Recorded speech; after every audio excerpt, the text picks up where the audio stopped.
Hello, and welcome to Module 1 of Formatting Documents in APA Style.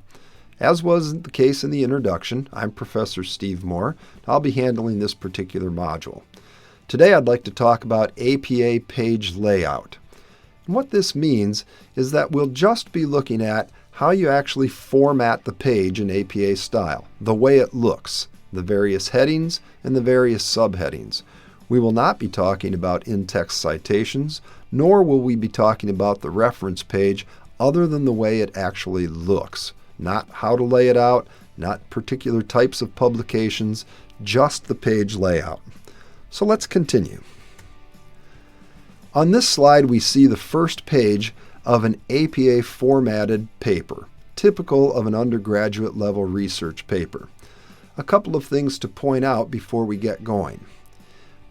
If you see anything in blue, those annotations point out issues of content and organization as the note above the page suggests.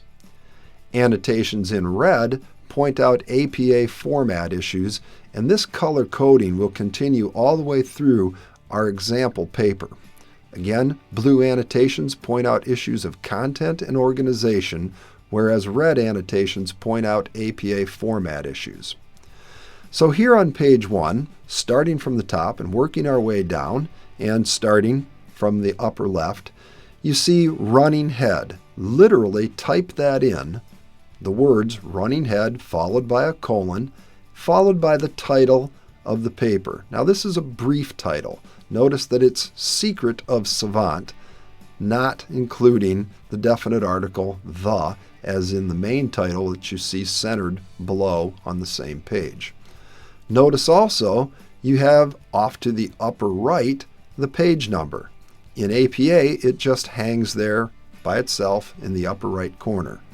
Place the running head and the page number in the header of a Word document. You're using Microsoft Word, you have headers and footers, so in the header, put the running head, Secret of Savant is in the example here, or whatever the title of your paper is, and the page number in the upper right.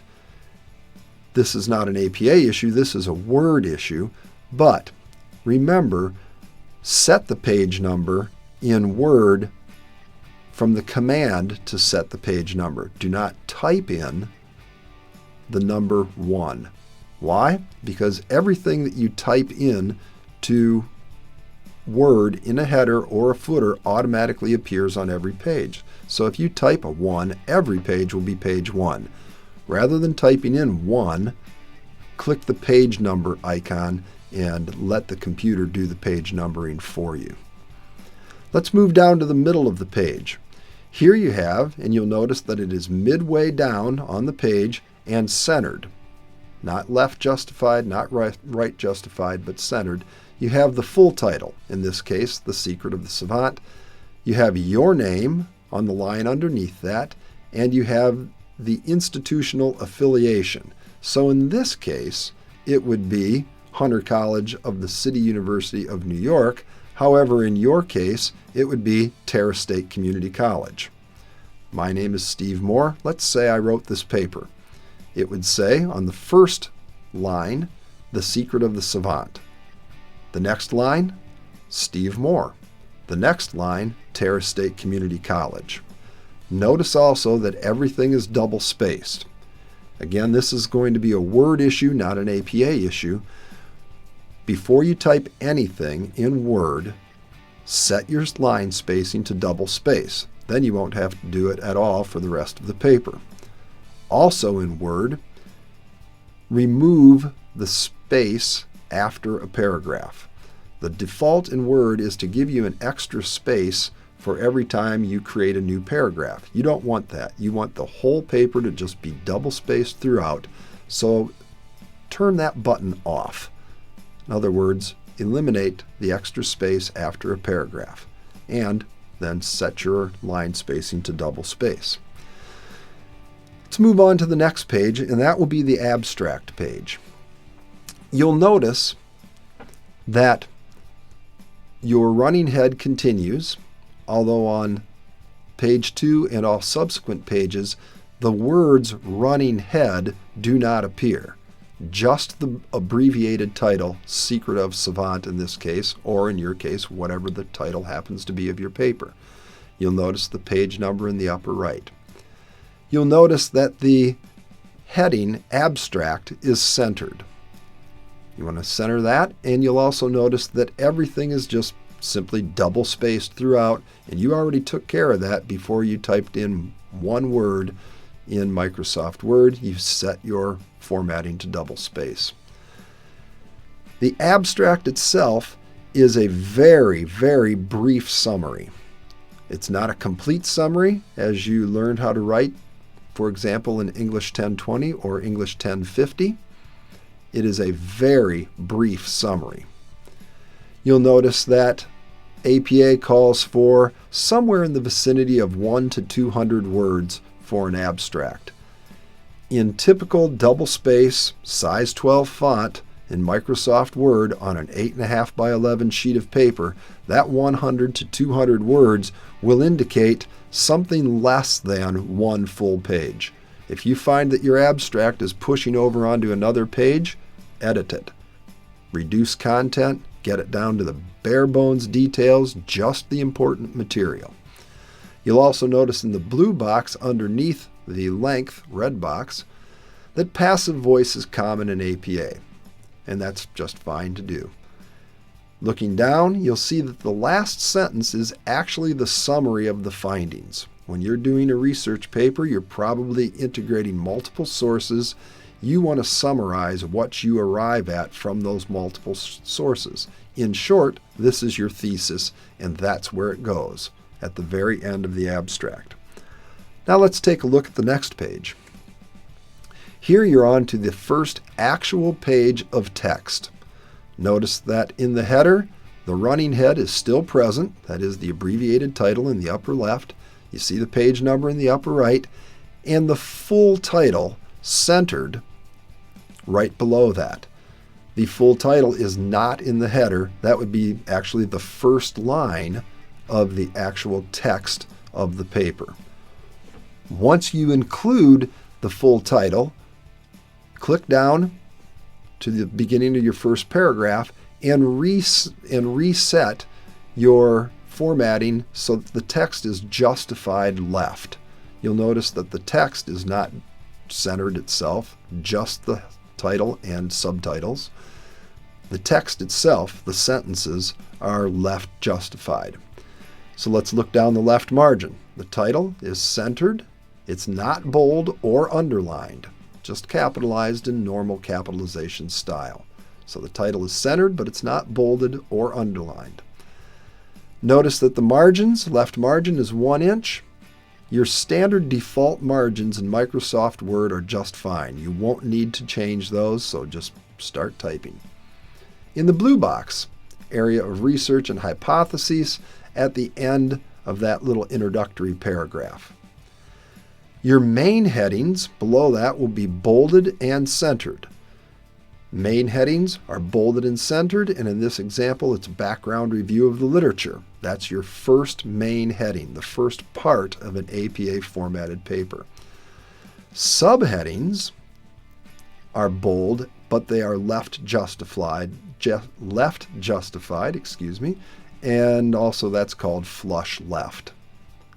There's no extra space around the headings. Again, the entire document, beginning to end, is double spaced, no changes anywhere. So once you set that double space, you won't have to mess with it at all for the rest of the paper. Let's take a look at the next page now. Look about a quarter of the way down the page and you'll see bolded a phrase, the Savant Syndrome. What does that mean? Well, you know because it's flush left or left justified that it's a subheading. Let's look back to the previous page for just a second. Background review of the literature is a main heading. It is centered and bolded. Subheadings are bolded, but they are left justified.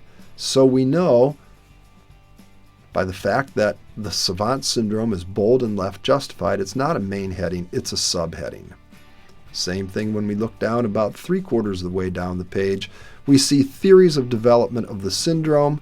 That's left justified. That's a subheading under the main heading. So keep this in mind as you're organizing your paper.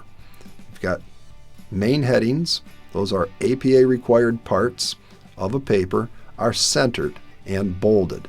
Subheadings are peculiar to your paper. They're bolded, but they're left justified. Look about almost to the bottom of this page, and you'll see an example of a main heading. This main heading, in this case, is Snyder's experiment, and it marks the beginning, as it says in the red box, of a new section of the paper. This would be a review of the main experiment or a review of the literature.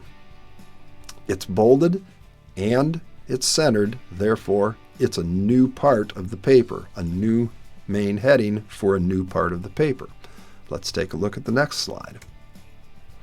Here we see a subheading again about halfway down, and you'll notice again the pattern holds, bolded and left justified.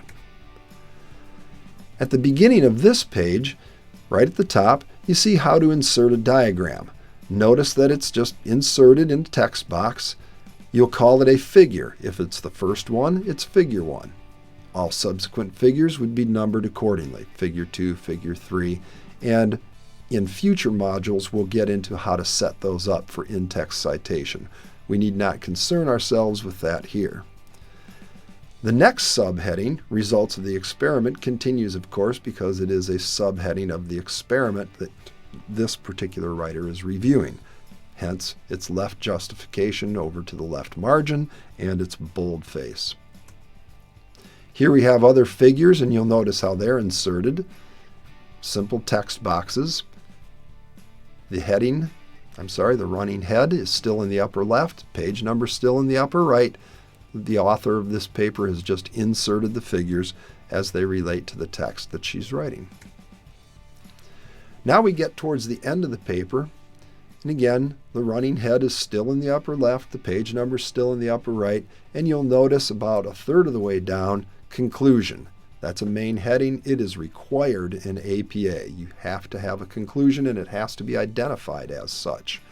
The conclusion, because it's a main heading, is bolded and it's centered, and then you conclude. And the conclusion of an APA formatted paper serves exactly the same function as the conclusion of any paper.